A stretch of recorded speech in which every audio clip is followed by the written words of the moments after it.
भगलामुखी च ललिता धूम्रावती भैरवी मातंगी भुवनेश्वरी च कमला श्रीवज्रवैरोचनी तारा पूर्वमहापदेन कथिता विद्या स्वयं शम्भुना लीलारूपमयी च देशदशधा बाला तु मां पातु सा श्यामां श्यामघनाभभावरुचिरां नीलालकारङ्कृता बिम्बोष्टीं बलिशत्रुवन्दितपदां बालार्ककोटिप्रभाम् त्रासत्राणकृपाणमुन्नदतीं भक्ताय दानोद्यतां वन्दे सङ्कटनाशिनीं भगवतीं बालां स्वयं कालिकां ब्रह्मास्त्रां सुमुखीं बकारविभवां बालां बलाकीनिभां हस्तन्यस्तसमस्तवैरिरसनाम् अन्ये ददानां गदां पीतां भूषणगन्धमाल्यरुचिरां पीताम्बराङ्गाम्बरां वन्दे सङ्कटनाशिनीं भगवतीं बालां च बगलामुखीं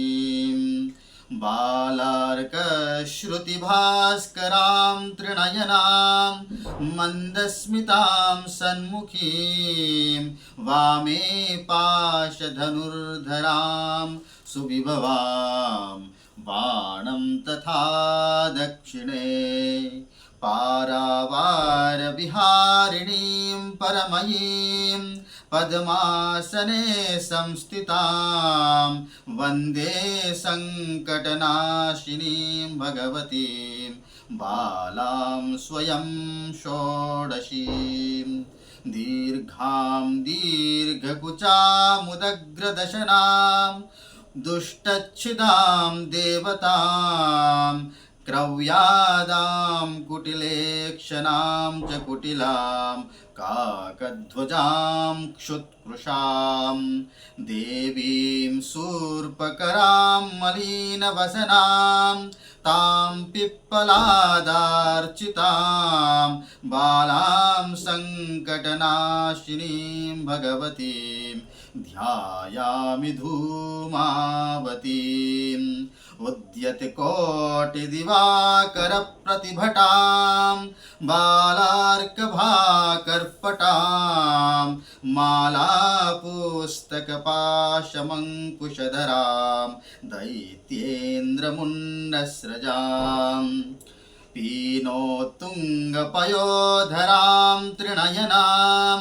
ब्रह्मादिभिः संस्तुतां बालां सङ्कटनाशिनीं भगवतीं श्रीभैरवीं धीमहि वीणावादनतत्परां त्रिनयनां मन्दस्मितां सन्मुखीं वामे पाशधनुर्धरां तुनिकरे बाणं तथा दक्षिणे पारावारविहारिणीं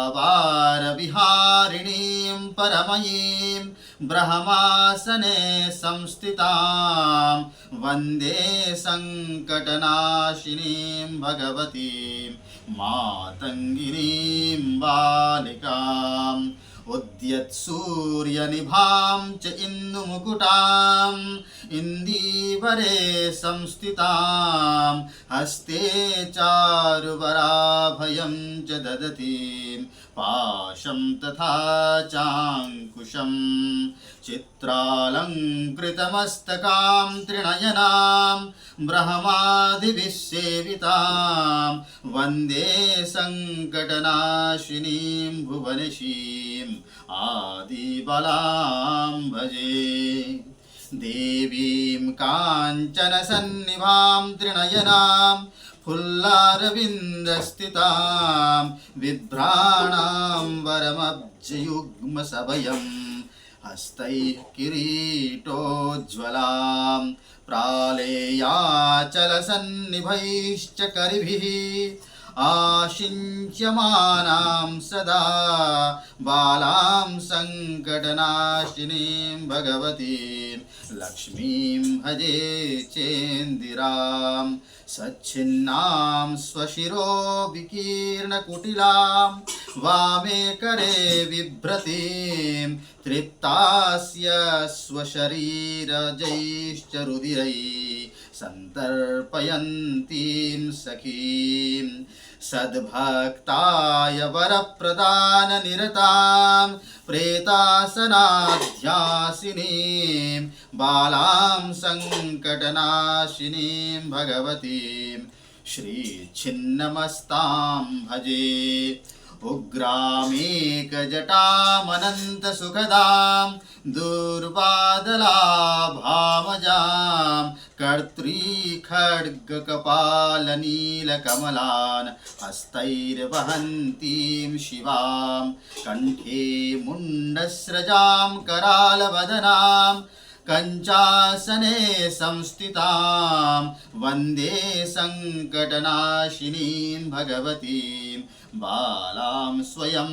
तारिणीं मुखे श्रीमातङ्गी तदनुकिलतराच्च नयने तदन्तराकारि भ्रुकुटिसदने भैरवी परा कटौ छिन्ना धूमावती जयकुचेन्दौ कमलजा पदांशे ब्रह्मास्त्रा जयति किल बाला दशमयी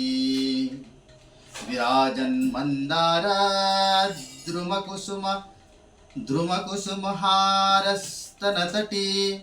परित्रासत्राणा स्फटिकगुटिका पुस्तकवरा गले रेखास्तित्रो गमकगतिगीतैकनिपुणा सदा पीताहाला जयति किल बाला दशमयी। इति श्रीमेरुतन्त्रे दशमयी बाला त्रिपुरसुन्दरी स्तोत्रं सम्पूर्णम्।